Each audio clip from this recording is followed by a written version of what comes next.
it's hard because the mind wants us to, it wants validation that everyone here treats me badly. So I'd go tell everybody how awful it was to live in Nashville, Tennessee, and I don't like it here, and blah, blah, blah. And I'm like, this isn't helping me. But I felt validated by people that lived out of state. They're like, what? You're so easy to get along with, and I can't believe you don't have tons of friends. And I would feel like, yeah, you see, these people are awful. But I thought, it's not hurting anyone but me. Exactly. Yeah. I still have to live here. I'm lonely. I want friends. I have to focus on the one little teeny tiny thing that might be good today as far as experiencing other people. And that's what I did. And it changed my life. It really did. Welcome to the Gratitude Podcast on www.georgianbenta.com, where you'll hear a new story each week that will inspire more gratitude in your own life. Our mission is to inspire 100,000 people to discover how to feel gratitude and live a happy life through the amazing life stories of our successful guests and their actionable tips. And now, the host of our podcast, Georgian Benta. Hi, Gratitude Seeker. Welcome to a new episode of the Gratitude Podcast. With me today, I have Michelle Chalfant. She helps people relieve their emotional pain, such as anxiety, depression, codependency, and relationship issues. She created and teaches a transformational process called the Adult Shared Model that helps people uncover and correct limiting beliefs and false stories that keep them stuck. She is a therapist and a coach, and she's been doing this for over 25 years. And I'm sure that we will have lots of interesting things to learn from her experience with people, and with her experience with life in general and with gratitude. Hi, Michelle. Welcome to the Gratitude Podcast. Well, hello. I was going to say good morning, but it's evening there. So I'm just going to say hello and thank you for having me. Definitely. My pleasure. So I was happy to know that a few tens of years ago, we weren't that far away, right? You're originally from Italy. And my grandparents, yes. Oh, that's awesome. All right. So what I firstly wanted to ask you is, what is gratitude for you? What does it mean for you? Because we all understand concepts in a general way, and we think that everyone thinks the same about that concept. Hold on, I can't. I'm so sorry. Uh-oh. Can you hear me? Yeah. Your face. I couldn't hear a word you said. It just, although it's bad. I'm sorry, I didn't hear your question. Yeah, no problem. So we will have another try on video, and if it doesn't work, we'll go on audio, right? Okay. Good. So we generally have a perspective upon different concepts like gratitude. That's personal. And we think that everyone sees gratitude the same way we do. So what does gratitude mean for you personally? Ooh, what does gratitude mean for me? Gratitude for me is a way to put myself in a positive place. But also, if we think about the fact that we are the creators of our reality, because like attracts like, and if I'm in a really positive place, then what I'm going to create in my reality is going to show up more positive. So for me, it's how do I create my whole reality? It's maintaining, peace and positivity and love for myself and what I see in the world, so that's then what continues to show up. That's wonderful. Yeah. That's wonderful. Yeah. I love it that you see it as I do as well, like a tool, like something that you can use for the betterment of your life.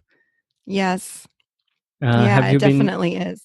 Have you been using or recommending gratitude to your clients in different kinds of situations?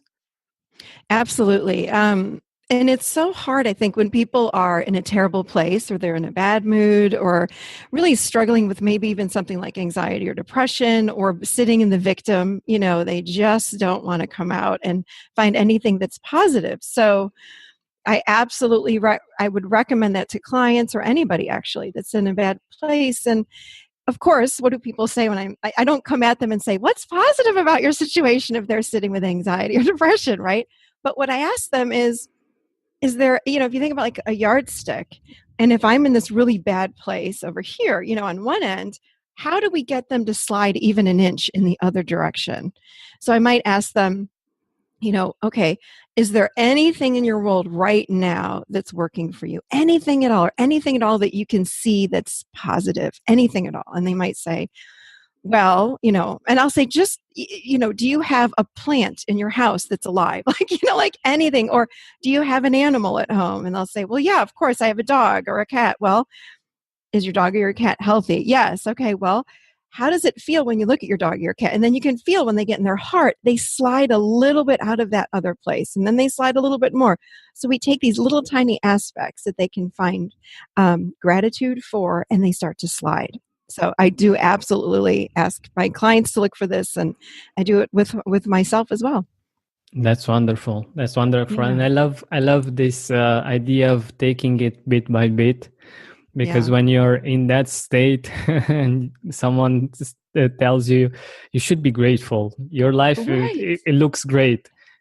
And when you're in the state, and if the other person can be empathetic with you, he will understand that it's not that easy for you in that moment. Absolutely. I had my husband say something to me a while ago, like a few weeks ago. I was in a space where I was just in a terrible mood, and which I'm human. By the way, I don't think humans are not, as humans, our emotional state goes up and down. Not that we're bipolar, but as humans, we kind of, it's natural to be, sometimes we have bad moods and sometimes we're in great moods. My goal is to find peace, which is a little bit more steady. But I have days where I'm upset about something, or I'm angry, or I'm sad. And I said to my husband, I'm really sad about this, and blah, blah, blah. And he said, well, you need to snap out of it. And as you know, and everyone hearing the show, you can't snap out of it. Like, you just don't launch from one end of the spectrum to the other over, in a split second. So of course I said, no, that is not what I need. What I need from you is, I need you to hear me out and listen. So oftentimes I find when we're just heard or witnessed in our pain, it helps us to slide a little bit in that other direction. We just want someone to hear us. There's no fixing needed. I say this to my male clients all the time. I see couples and the men are always trying to fix us, like, this is what she needs to do and she's not doing it. And I'll say, can you just listen to her? And all of a sudden she feels better. And it's not about fixing anything. It's about feeling heard. So Exactly. Exactly. I know about this, and I know from theory, and I also know from my own experience that we do have a tendency to seek for the solution, because this is what we usually do. We search for solutions when something isn't right. Okay, how can we fix it? And exactly. And I feel it as well. Sometimes I just feel the need to be heard, feel the need to express some things that are on my heart or just running in my mind. And afterwards, indeed, it's much easier to get to a better feeling place. Yeah, I think that, we so often live in what I call story and assumption. So we're making up a story about something, and it's typically not true. Like they say, like almost 97% of the time, our stories are not true. It's far from what's fact and truth. So when we're in a story, to uncover the story, sometimes we just have to express it without having anybody change it, or try to fix it or alter us. So that's where the healing happens. I find just hear me, and then when I'm speaking, I realize how silly it might be, and then I change. So. Exactly. Yeah. And another way of doing this, and I'm sure that you recommend this as well, is by actually writing. Yes, I recommend journaling often. I just, in fact, on my website and on my show, we did a 30-day journaling challenge where I provided journaling prompts, but they weren't just one-liners. I talked about, for example, boundaries, and I would do a little excerpt on what a boundary is, and then I would ask questions about do you have boundaries in your life? How can you change your boundaries? What do you need to change? Da, da, da, da. So they were big, big journaling prompts, and people had huge shifts.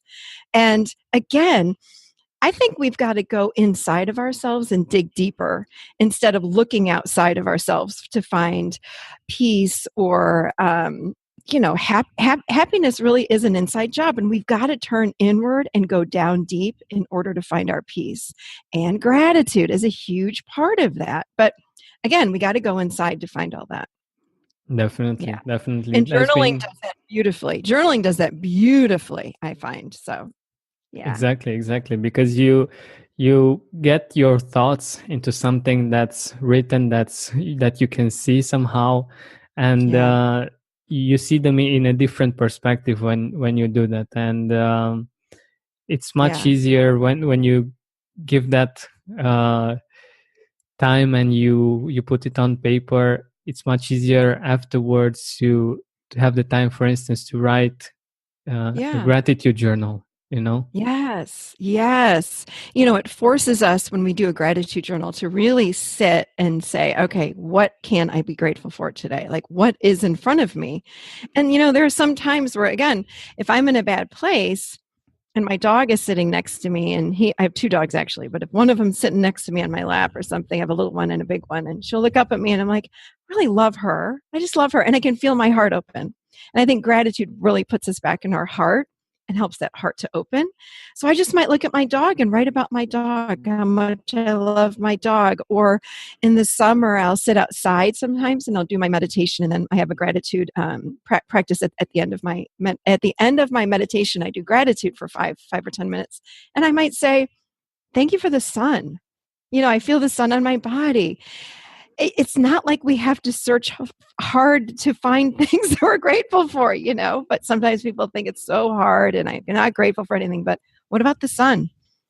Things Exactly. like that, real basic things. Exactly. Yeah. And it's one of the reasons why I don't know if you've seen, most probably you've seen the logo of the Gratitude podcast. Most of the logo is the sun, because Yes. it's a reminder that every single day we have at least one reason to feel grateful. The fact that we have the sun, which gives us light, which gives us warmth, and many more things that we can't even put into words. So Yeah. it's one of those things that we take for granted, but that are always there for us. Absolutely. And people think it's got to be something like, well, I need to make a lot more money and then I'll be grateful. It's like, no, that's not how gratitude works. You've got to start with sometimes the very, very small things that are so obvious that we miss. We miss so much that's in front of us because, in my opinion, that ego part of us is looking for the big things, or the new car, the new partner, or, lots of money, or all these big, huge things. It's like, no, I mean, you can have gratitude for that for sure. However, don't miss the small stuff that's right under your nose every single minute of the day, every minute of the day. And if we don't get in the practice of looking for those things, we do miss them. We miss them every day. Exactly. Yeah. Because even if and when you get to that place, when you get the big things, if you felt depressed all along the way because you didn't get there, Mm-hmm. I don't think that's the kind of life that you want to live. So yeah, I Right. totally agree. So Yeah.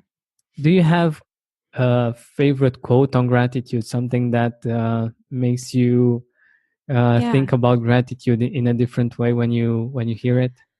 I do. Can I read it for you? Yeah, Can I read it? definitely. Okay. It's okay. Here we go. It's by Henry Ward. I think it's Beecher, Beeche, or is it Beaker or Beecher? I'm not sure. And anyway, here it is. It's gratitude is the fairest blossom which springs from the soul. I Wow. love that. And it does. If you think about the soul, I love working with our soul because I think that's what we're here to do. In fact, someone commented on one of my Facebook groups the other day and said, what we're doing is we're doing soul mining. In other Mm. words, we're breaking through all the false beliefs, all the masks that we wear. we're mining through all of those to reach our soul, and that's where we find the true self. So that really hit me hard. That quote, I love that quote on gratitude. So when we're grateful, it helps us to mine into that soul even faster, because gratitude comes from the soul. It's this pure, innocent part of who we are. And these positive, beautiful, loving emotions, these vulnerable emotions come from the soul. So gratitude helps us to connect to that space. So that's why I love it.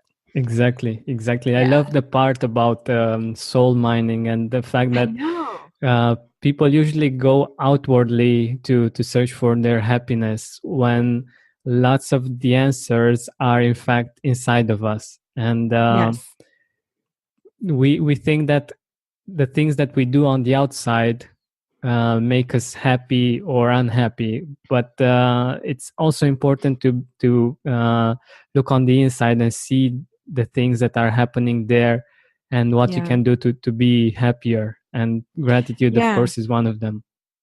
Yeah. I don't think, in my opinion, I don't think we can sustain happiness when we continue to look outside of ourselves. It comes and goes. For example, when we get, let's just say a new car. Okay, I got a new car. I'm so excited. I'm so happy. I drive it home within 30 days. So then our emotion spikes and I'm happy. And then our emotion starts to, not that we're sad or depressed after, but it goes back down again because all of a sudden the new car isn't bringing me happiness.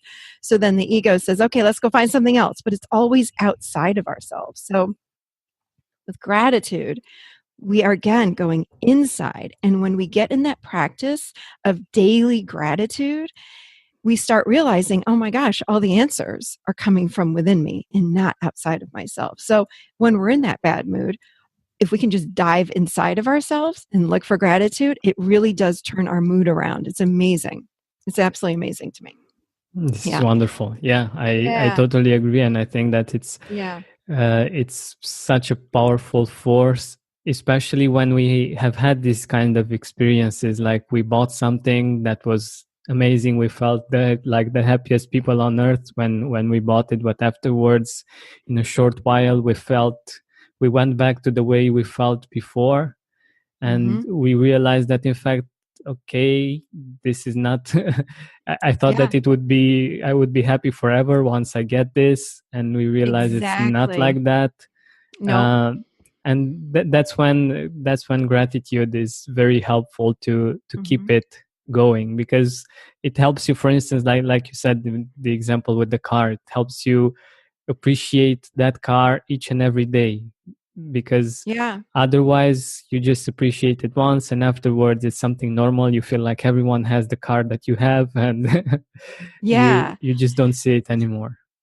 It's the trickery of the mind. So the mind, I think, comes in and says, I know how to make you happy. And in my opinion, that would be the ego that comes in and says, I know what you need.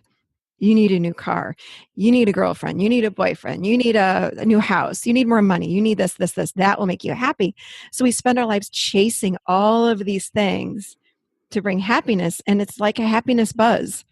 It's like having too much wine. We're buzzed and then it fades. It's the same thing. It's like the buzz of the happiness, it's there. And then all of a sudden it starts to fade again. Where when we practice gratitude, we're going inside and connecting to something deeper than ourselves, which would, in my opinion, would be that soul part. And we realize we have this soul and we can connect to that soul.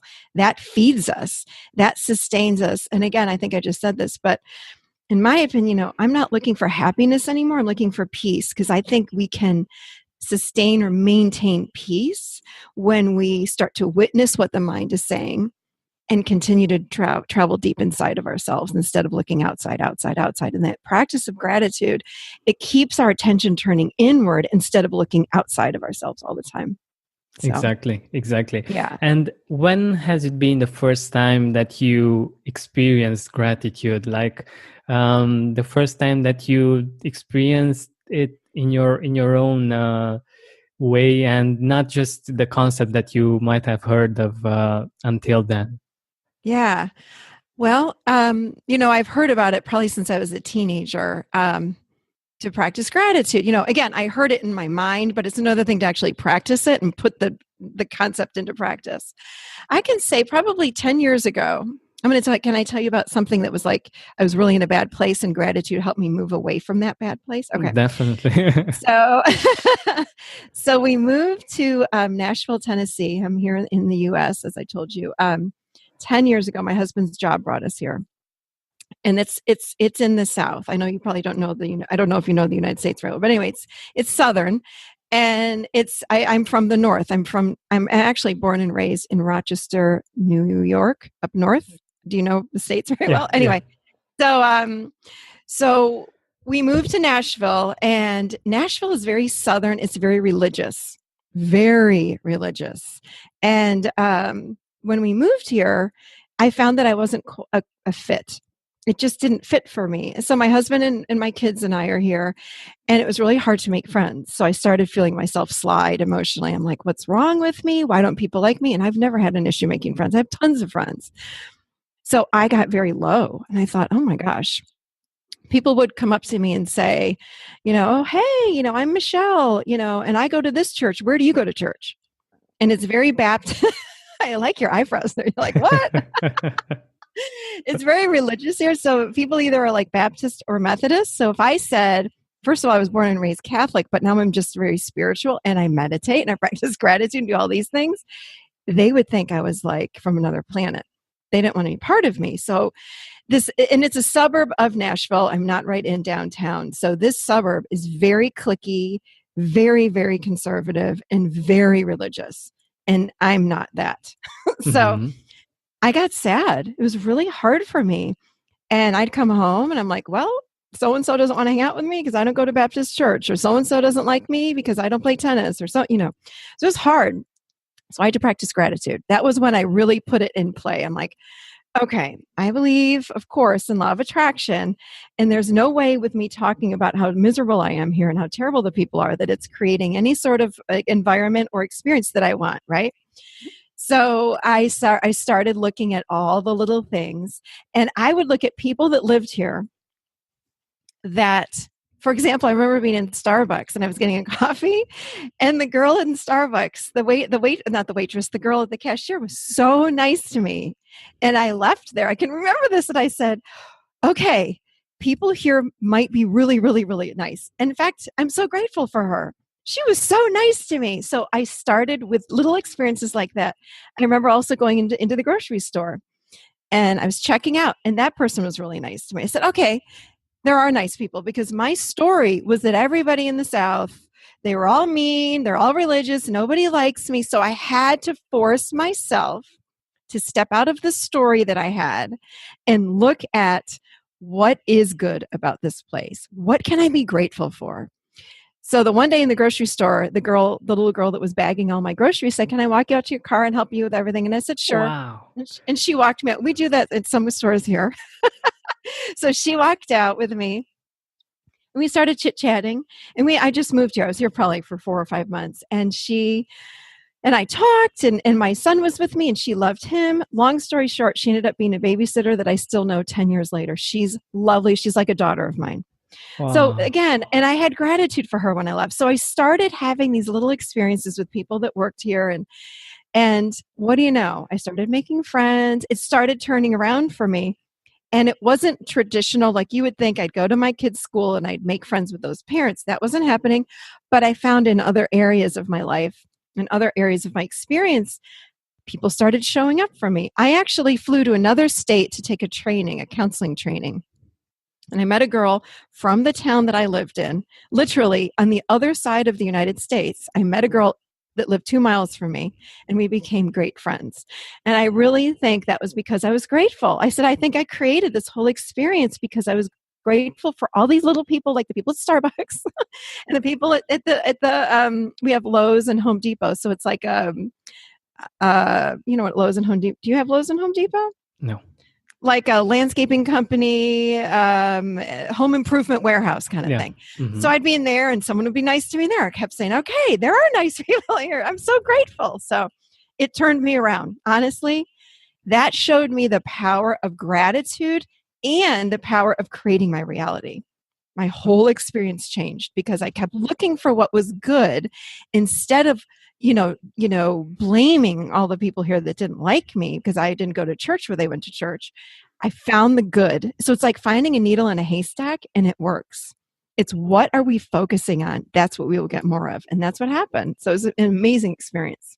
Amazing. Really cool. Really cool. I love your story, and I love the fact that it's a great case study for our listeners. Like, you can, like you said, you can start with the needle, and when you find that needle in the haystack, you can get that to become bigger and bigger, and you can see more things that are on the same page, that on something that you appreciate at first, that's something very small. In time it can get bigger and bigger and better, and just amazing at one point. It really does. It grows. It's what are we pointing our attention? Where is my attention going? And it's hard because the mind wants us to, it wants validation that everyone here treats me badly. So I'd go tell everybody how awful it was to live in Nashville, Tennessee, and I don't like it here, and blah, blah, blah. And I'm like, this isn't helping me. But I felt validated by people that lived out of state. They're like, what? You're so easy to get along with, and I can't believe you don't have tons of friends. And I would feel like, yeah, you see, these people are awful. But I thought, it's not hurting anyone but me. Exactly. Yeah. I still have to live here. I'm lonely. I want friends. I have to focus on the one little teeny tiny thing that might be good today as far as experiencing other people. And that's what I did. And it changed my life. It really did. So that's awesome. That's powerful awesome. Stuff. Yeah. Powerful. And you were talking about what's happening on the inside. Many of us don't know how many thoughts we are actually thinking each and every day, and how many of those thoughts are actually positive or are actually getting us to where we want to be. And that's where gratitude is so powerful, because it changes our focus, and we don't just think, okay, I'm grateful for this, but in time we get to, so the percentage of time that we spend on the positives gets higher and higher, and so does our experience, and it's a virtuous circle. It really is. It really is. I agree with you 100% with that. But let's go back in time a little bit, like 10 years, 15 years ago. What would you tell your younger self about gratitude? I want to go back to when I was 5 or 6 years old, actually, and just say, look at what is good, sort for what's good, and don't let it pass you by. Don't miss it. Don't take, the little things for granted. Because again, because of the ego that we have, and we all have an ego, it's not a, good or a bad thing. And a lot of people judge their ego. It's just something we have. The ego, it looks for things that could harm us or that are not good, and it latches onto them. And we have to consciously say, what's good and what can I be grateful for here? So I think, and the way that we see that is to slow down. We move so fast, we're on our cell phones, we're texting, we're emailing, we go from this to this to this to this, and that's how we miss the good.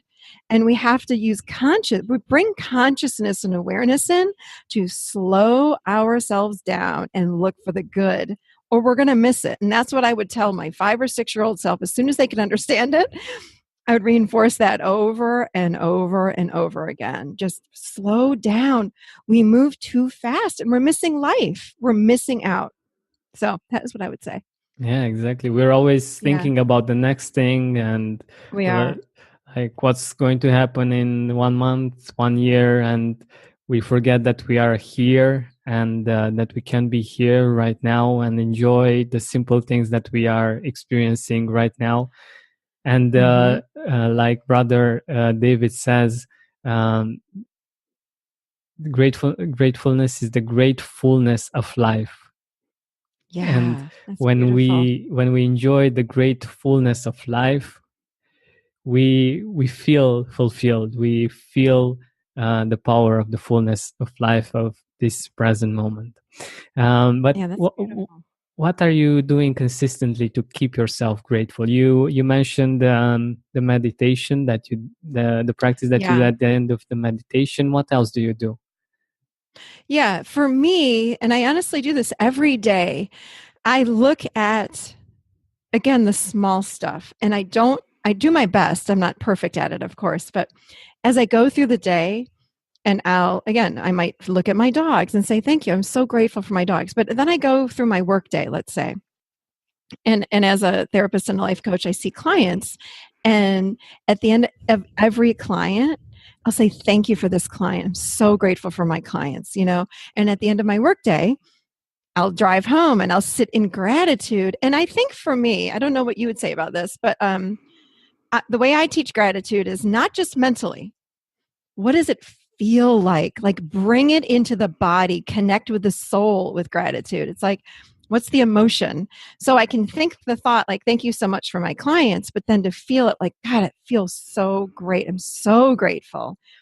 It changes our future. It changes our present experience. It changes our emotional state. So I'll go through the whole day. If I come home and, my son took out the garbage, let's just say, I don't let that go by. I'll not only turn to him and say thank you, I'll say, thank you for, taking out the garbage. I'm so grateful that my son took out the garbage, and I'll feel that. So really try to catch all the little things that most people probably would take for granted and not think twice about. They might thank their son, they might go, oh, thank you. But then I'll turn to myself. Again, I'm always turning inward, not always, but as much as I can to turn inward and say, I'm really grateful that he did that. I'm grateful that this, I'm grateful that that. So it's little things. When my son, I have a 17-year-old son. So he would get up, I'm up really early. So I'm up in the morning, he has his breakfast, then he'd leave.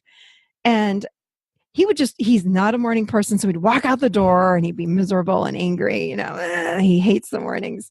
And I said to him, I need you to say goodbye at least. I'm standing here talking to you. And he would leave the kitchen and then walk out. He says, okay. So he started saying, bye, Mom. Now, again, he does not like mornings. He really hates mornings. But I started saying, I'm so grateful. I'm so grateful that he said goodbye to me. So as silly as that sounds, guess what? He never goes or leaves the house without saying goodbye now. And now he says, goodbye, Mom, I love you. Oh, And oftentimes I'll get, goodbye, Mom, I love you, with a hug. So again, I'm creating my experience. And the more I'm grateful for even the little thank you, I'm so grateful that he said goodbye, it's blossoming into something else. I didn't have to tell him to say I love you. I don't have to tell him to give me a hug. He's doing it. So something's changing inside of him because I'm grateful for what's my morning experience with him. So it's exactly. powerful. As you know, you have this whole podcast. It's powerful stuff that you're doing. Really Thank you. powerful stuff. Thank you.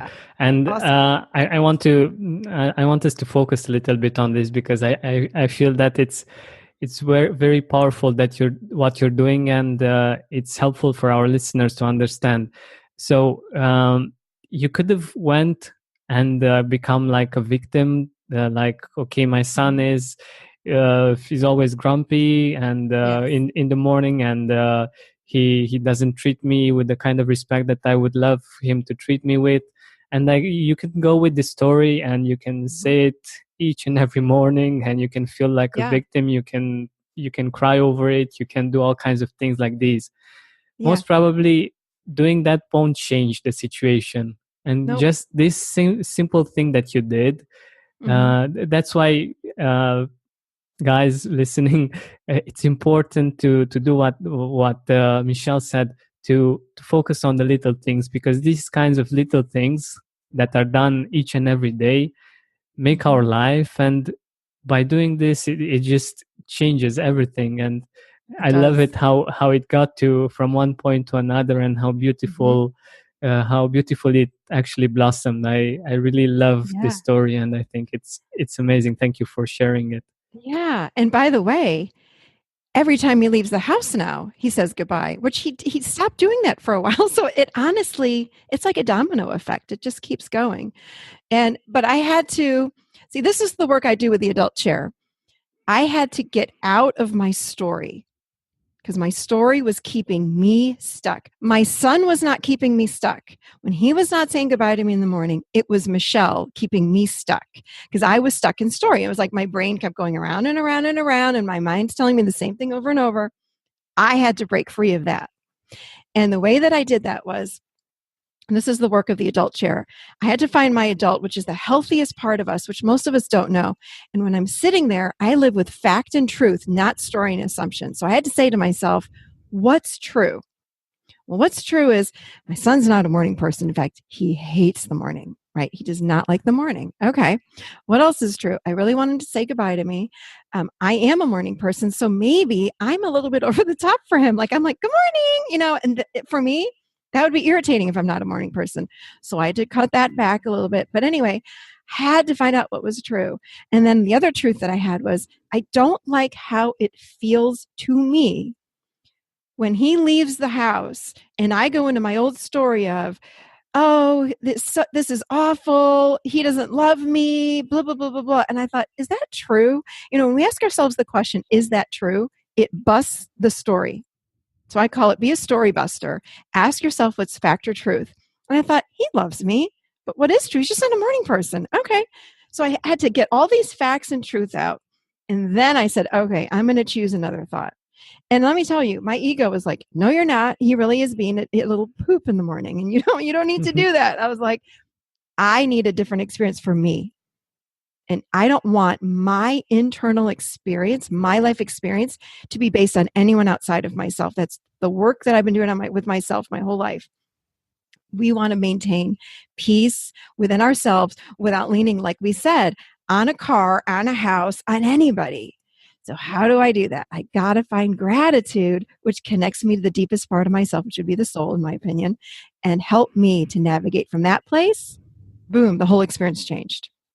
Exactly. And continues to change. I mean, honestly, it continues. Now he comes in and he gives me hugs all the time. He did when he was younger. He's a very huggy kid, but something happened. He's a teenager. He's a teenage boy. Yeah. So it changed. But he's back to his old self again, which is crazy. I didn't even have to say anything to him. Oh, that's awesome. Nothing. Yeah, that's so awesome. crazy. Yeah. Good. So you mentioned your son. Who are the people in your life that you feel grateful for and that you feel blessed that you have them in your life? I would say, of course, I will have another son too. So grateful for him. I have a husband, grateful for him. I have, though, a sister that's 6 years younger, and we have gone through a lot together. And I cannot imagine, of course, again, I'm grateful for my husband and children, but my sister, she's got my back. I feel so connected with her. We've gone through a lot in our family, and we had to walk through a lot of crap. And we've stayed strong and gotten closer and closer and closer. And I can't imagine, not having her, but so grateful for her. And my husband, children, mother, father, but really my sister really stands out for me. Mm-hmm. That's awesome. Yeah. That's yeah, awesome. She's a big cheerleader for me. And I have some beautiful friendships too, that I would say I'm grateful for them. Yeah. That's awesome. And I do use them in my gratitude practice. Like I'll sit and I'll take one by one. Who am I grateful for today? If I'm not in the place where I can see anything outside of myself, like, okay, who in my life am I grateful for? And even though a lot of these people don't live in this state, I will fill up my heart with how much I love them and how grateful for them I am. And then it changes my emotional state. So that's wonderful. Yeah. That's wonderful. Mm-hmm. And it's very interesting that, for instance, when we are with that person and we really appreciate that person, or when we are with friends, it's interesting. Then we feel connected. We feel like we're together, and it's a strong bond. But at times when we are alone, we tend to forget about that. And I feel that gratitude comes in and very strong in this situation as well. That it reminds us, it helps us to remind ourselves that we have these people in our life, and that we are. Like you said, that we have people that got our back, that love us, that appreciate us, that are with us on this journey. Yeah, for sure. For sure. Definitely. So, Michelle, we are almost at the end of our time together. Okay. Let our audience know where they can find you, where they can see your work. Boy. Okay. I have, well, if they go to theadultchair.com, that takes them right to my website, and that's my podcast page.